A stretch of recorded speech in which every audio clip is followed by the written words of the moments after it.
한판 썰전 김용남 국민의힘 전 의원, 서용주 더불어민주당 상근 부대변인 두 분과 함께하고요. 한판 썰전 1부가 재밌어서 용용 토론이 됐습니다. 2부에서 이어가는 용용 토론. 자, 아까 이제 공관위원장, 공천관리위원장에 대한 바람도 말씀해 주셨는데 결국 이제 이 한동훈 비대위원장이 이제 이준석 전 대표 그리고 유승민 전 의원 이제 전 대표 이 두 분을 어떻게 포용할 수 있을까 이 부분도 관심사인데 어떻게 될까요? 일단 좋아서 앉는다기보다는 필요해서 안아야죠. 예.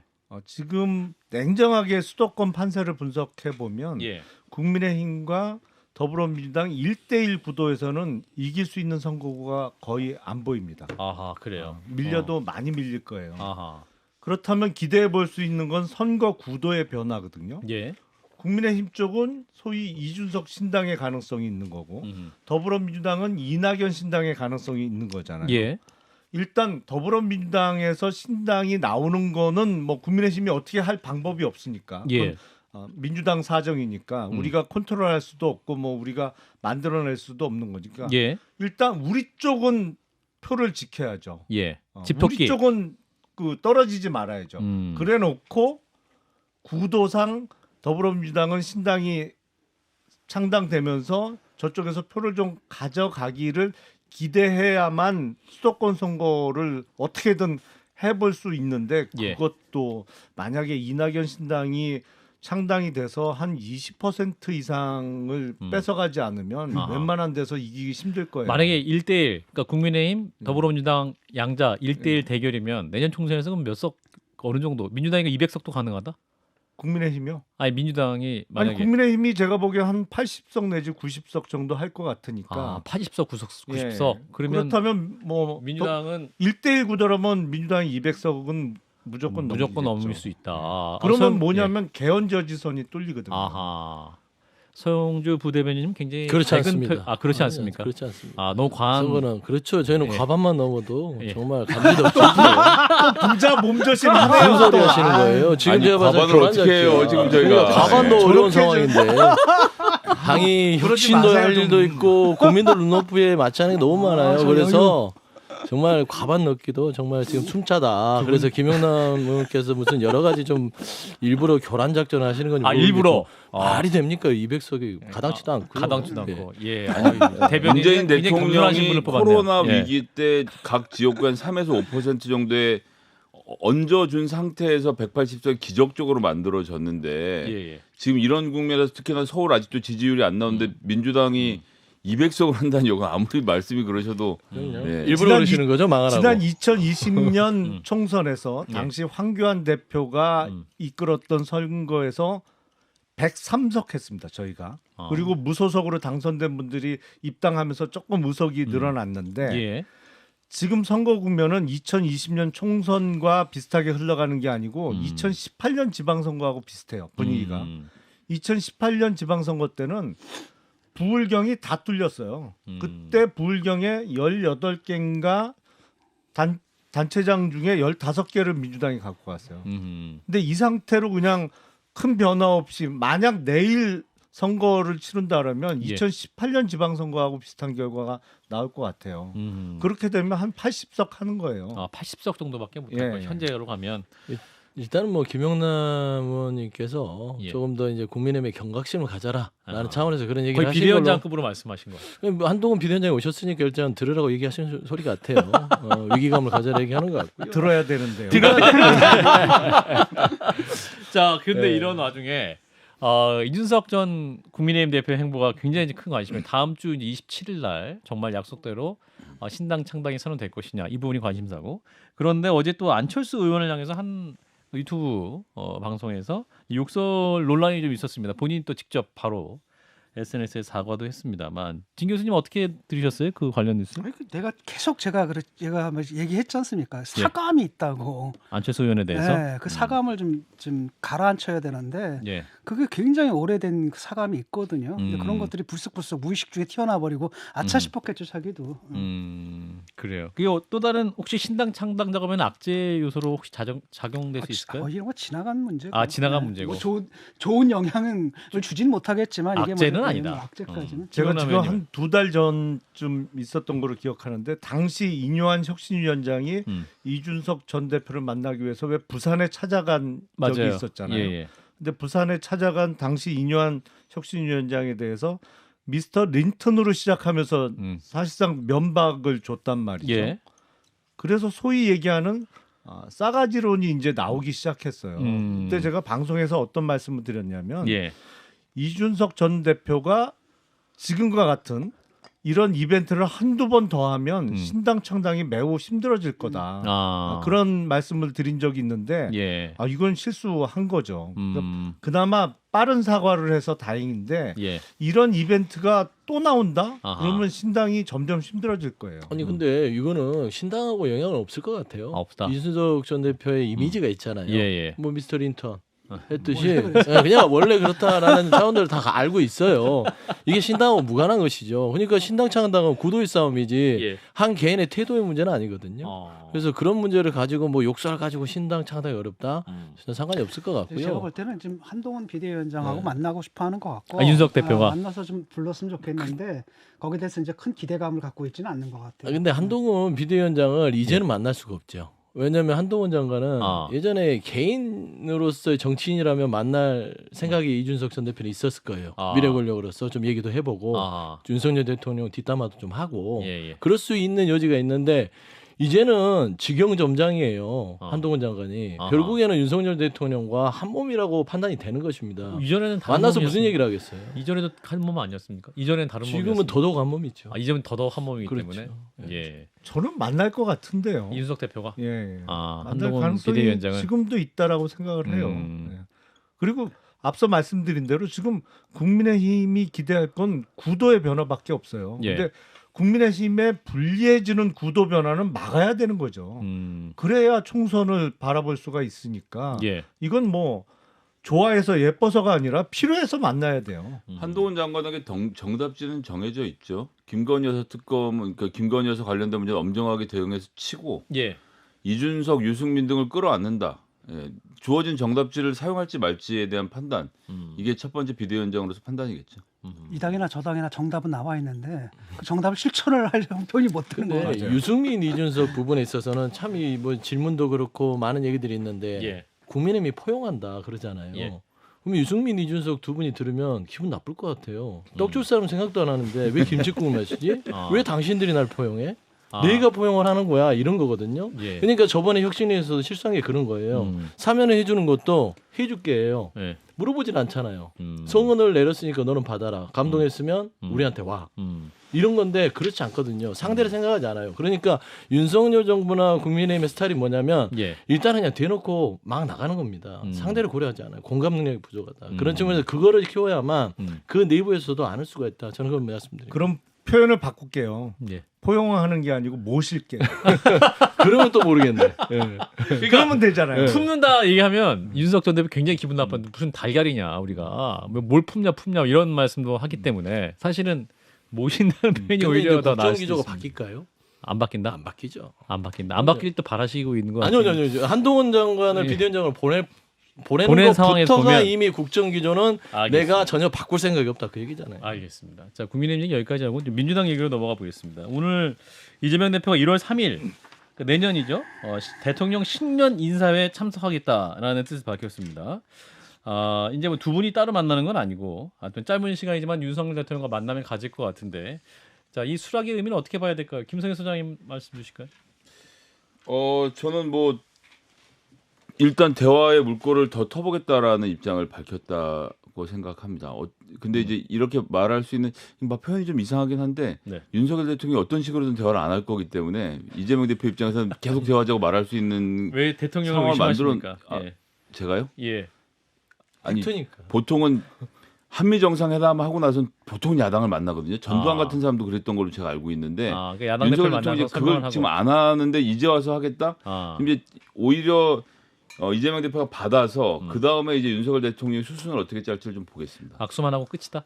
아니 어쨌거나 만나는 건 좋은 일이라고 저는 생각해요. 계속. 예, 김용남 의원님. 제가 보기엔 이재명 대표 입장에서도 예.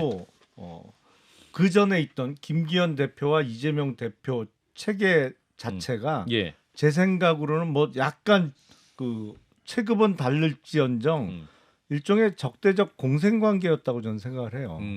근데 김기현 체제가 무너졌잖아요. 예. 그리고 여당은 비대위 체제로 들어선단 말이죠. 그러면 이재명 대표도 위기를 겪을 수밖에 없어요. 그러니까 흔들릴 수밖에 없는 것이죠. 예. 그러니까 본인의 지위를 적어도 더불어민주당의 공천이 어느 정도 마무리되는 3월 초까지 유지하기 위해서는 대통령과의 만남을 거부하면 안 돼요.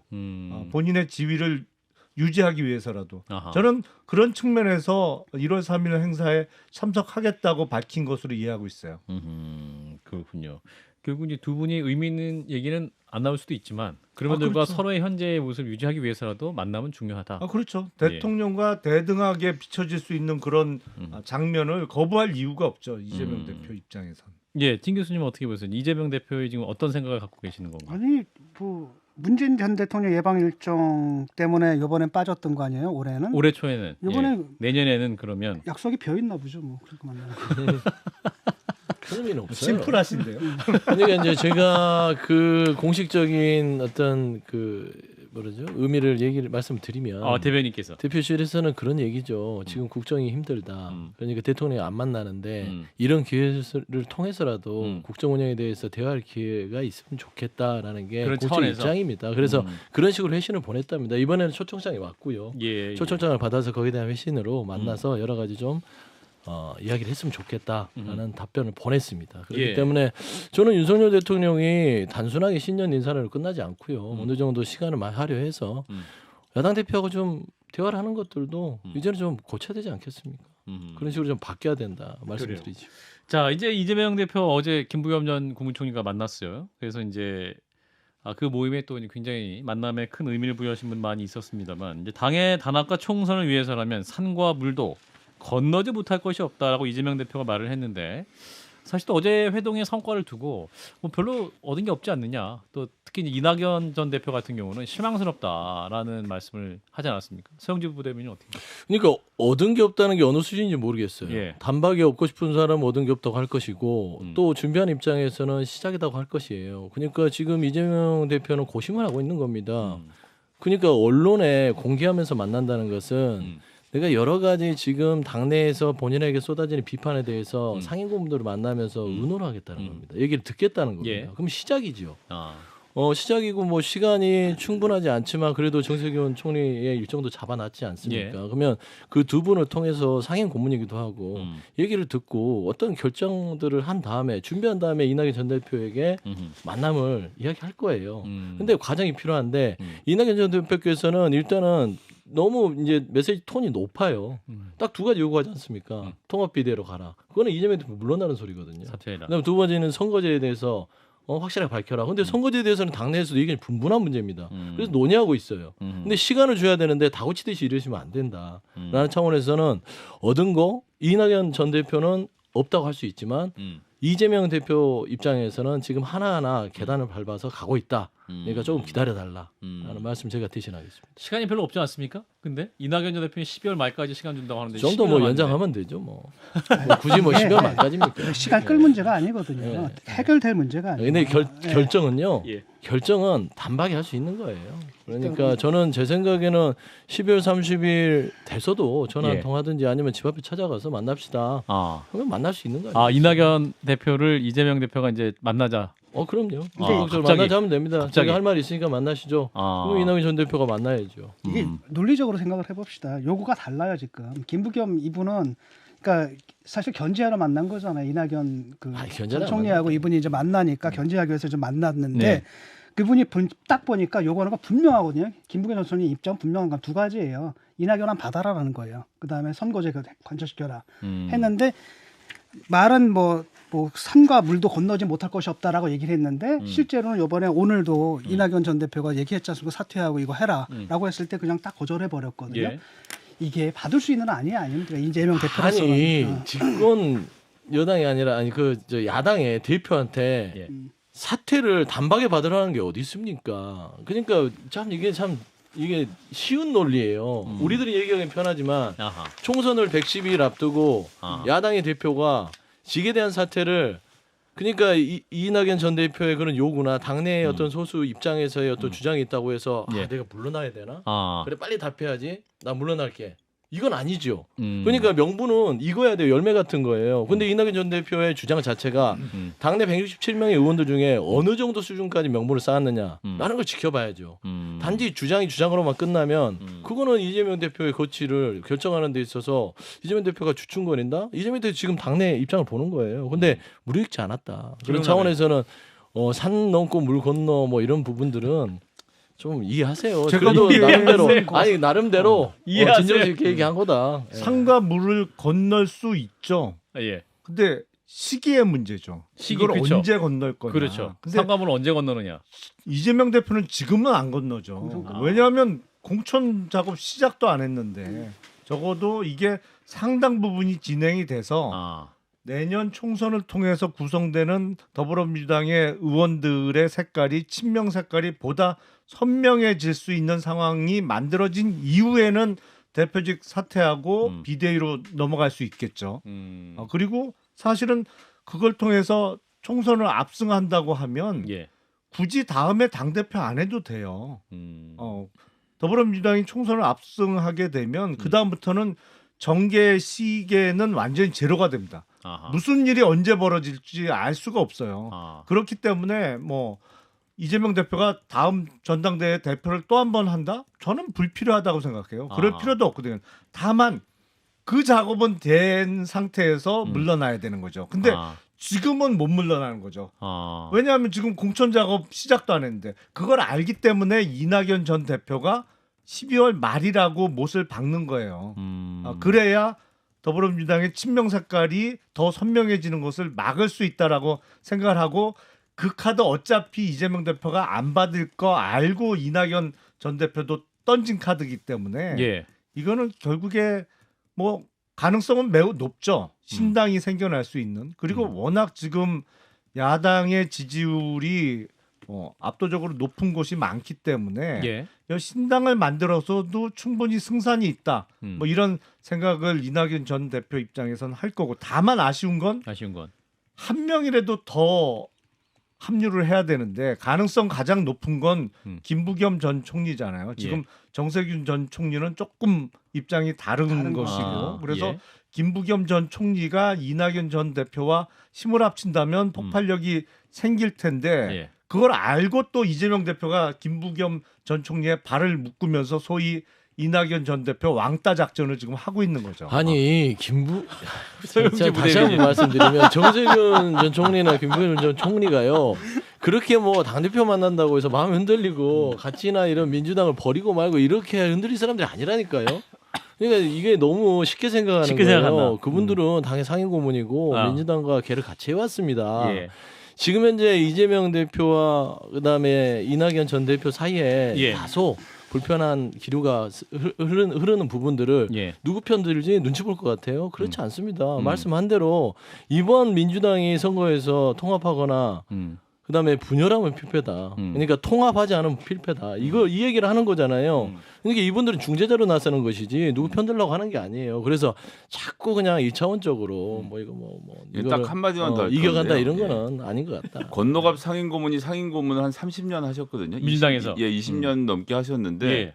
상임고문은 영원하고 당 대표는 임기가 그래봐 2년입니다. 그 이재명 대표가 뭐 이런 어떤 모든 논리에 다 따라간다 그래서 정세균 그리고 김부겸 전 상임고문께서 이재명 대표 싫다 그러면 2년 눈 감고 있으면 시간이 지나가는데 그거 싫다고 지금 탈당을 해서 무슨 다른 정당을 만들어 으쌰으쌰하러 다닌다는 자체가 이런 어른들에 대한 좀 지나친 과장된 말씀이라고 네. 저는 생각해요. 중요한 건 뭐냐면 그런 차원의 문제가 아니라 이 세 분이 왜냐하면 지금의 민주당이 김대중 노무현의 민주당이 아니다라는 문제의식을 그렇죠. 강하게 갖고 있어요. 아 그렇죠. 그거는 그다음에 뭐냐면 아끼는 마음에. 그 옛날 민주당으로 돌아갈 가능성은 이재명 체제에서는 제로다라는 민주의식을 갖고 있다는 겁니다. 그걸 표현하는 방식이 조금은 이낙연 전 총리처럼 막 나가지는 않지만은 그 입장만은 분명한 것 같고 다만 이제 김부겸 그 전 총리 같은 게 굉장히 강력한데 정세균 이분은 좀 약간 틈이 한 부분이 있는 게 제가 볼 때는 아까 플랜 B로서 비대위원장이 됐을 때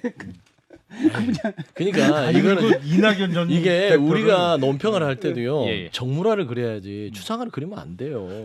그냥 그래도 최소한 상상력을 발휘해서 피카소가 되려고 그래요. 그러지 예. 마시고 좀 예. 있는 그대로 그 속살들 인물 하나를 평가해서 가야지. 예. 그냥 보이는 게 이럴 것 같아. 예. 가지고 그렇게 이 규정하는 것들은 조금 피해줬으면 좋겠다. 아니, 그런 그, 말씀. 그럴 것 같아라고 미리 추정이라고 얘기를 하는 거죠. 아니 그리고 진 교수님이 이렇게 표현하실 때 이낙연 전 대표와 관련해서 예. 막 나간다 이렇게 말씀하지 마시고 잘 나간다 이렇게 표현을 좀 해주세요. 왜 우리 당에 아니 우리 진도를 이 잘 상임 나간다. 업무들을 진도를 잘 진도를. 나간다. 또 우리 아무튼. 김영남 의원님은 신당 창당도 응원하고 계시고 아까 그러니까요. 소영재 부대변인님은 또 이준석 신당을 굉장히 응원하는 저희 당이 입장이었는데 서로 응원하고 저희 서로 신당을 당을 응원하고 잘 되는 있습니다. 것처럼 보이면서 망하기를 바라는 거야. 자 그런데 이런 과정이 저희 한판 승부에 김종민 의원이 출연해가지고 이재명 대표의 최종 목표는 내년 8월 전당대회에서 당 대표 연임을 해가지고 사법 방탄을 이어가는 것이다. 이런 또 말씀에 원칙과 상식에 이제 포함된 분인데 아까 이제 김용남 의원님은 뭐 총선 압승하면 그 연임할 필요도 없다 이렇게 말씀하셨는데 자, 서영재 아니 부대변인. 역대 당 대표 연임한 게 없어요. 그렇죠. 그렇죠. 그런 연임을 용인하지도 않아요. 아, 당원들이요. 지금 뭐 예를 들면은 당 대표에 대한 인기가 높다 손 치더라도 치더라도 그런 관행들을 남기지 않습니다. 음. 그리고 우리 당내 의원들이요 그런 전통에서 아무리 지금 이재명 대표의 뭐 어떤 여러 가지 공천권 그것 때문에 그거를 8월에 있는 걸 약속하겠어요. 그러니까 총선이 끝나면 총선의 결과에 따라서 이재명 대표도 책임질 부분은 책임지고 잘 되면 좀 잘 되는 대로 말씀한 대로 근데 연임이 필요 없어지는 상황이 되기 때문에 그 연임 부분은 김종민 의원이 너무 나가신 것 같고요.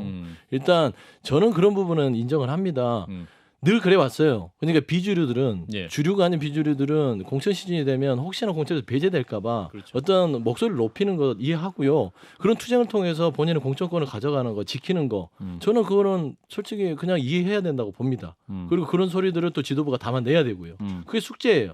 그러니까 이거는 자연스러운 공천을 앞둔 그리고 총선을 앞둔 당내의 움직임으로 해야지 이거는 무슨 분열이고 깨지고 다시는 안 볼 것처럼 얘기하는 부분들 이런 것들은 조금 뭐 그런 거를 바라는 사람들이 하는 얘기 같아요. 그러니까 그 문제가 아니라 대표의 직위에 있다는 게 굉장히 중요하거든요. 내가 볼 때 이재명 대표의 목적은 딱 하나거든요. 생존이거든요. 생존이고 대표의 직위에 있을 때 현직일 때와 전직일 때 차이는 이번에 봤지 않습니까? 동일한 판사인데 하나는 구속이고 하나는 적이고 물론 사안이 차이가 있겠지만은 분명히 대표라고 해서 구속을 안 시켰다고 하면 법원이 뭐가 됩니까? 당 대표 이번에 나온 것도 뭡니까? 그 판결문 같은 거 보면 상당히 논리적으로 좀 이상한 부분들도 있고 그렇지 않습니까? 그러니까 당연히 사법부가 굉장한 부담을 느낀다라는 겁니다. 그래서 이분 같은 경우는 계속 재판 지연해가지고 뭐 대선 후보가 되는 거고 그다음에 대통령까지 되면 이 문제가 클리어될 거라고 믿기 때문에 그래서 사실 무리를 하는데 뭐 그런 일이 없을 거라 그러는데 제가 볼 때는 지금 민주당 상황이라면은 재선한다라고 하잖아요. 이거 됩니다.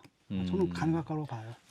아니 근데 제가 생각해 보면 김혜상 사실은 이재명 대표 입장에서는 이번 총선을 친명 색깔의 강화 기회로 삼을 텐데 예. 그러기 때문에 병립형으로 돌아가는 것도 고려하고 있는 거 아니에요? 아무래도 8년 전으로. 연동형으로 하면 아무리 위성 정당이라고 하더라도 거기에 당 대표가 따로 있는 거고 공천 작업도 그 당에서 할 테니까 통제를 사실은 명확하게 할수 없을 그렇죠. 것이다. 완벽하게 통제는 안 되는 관계일 수밖에 없죠. 그렇기 때문에 병립형으로 돌아가서 비례대표 의원들도 더불어민주당에서 구성하는 공간위에서 심사한 사람들한테 공천을 줘야 되는 거고 그래서 더욱 색깔이 친 이재명 쪽으로 가기만 한다면 그리고 총선 이긴다? 그럼 굳이 당대표 또 할 필요 있어요? 아니 국민의힘이 병립형 주장하니까 하는 거 그걸 빠뜨리셨네. 아니 그렇게 싫어하면서 아니, 왜 또 이건 국민의힘이 따라와요? 병립형 주장하니까 우리가 병립형을 하겠다고 한 거예요. 그냥 연동형 지금처럼 가자면 우리가 하겠어요. 아니 국민의힘이 본인들 얘기를 무서워서 싹 아니면 뺐어. 좋아서 따라오시는 김 거예요? 의원님 너무 잘 다 어울리신다. 목적이 있으니까 굉장히 탐나는 조합 병립형하시는 또 거지. 만나야겠어. 자 김성애 소장이면 한 30초 정도 마무리해 주세요.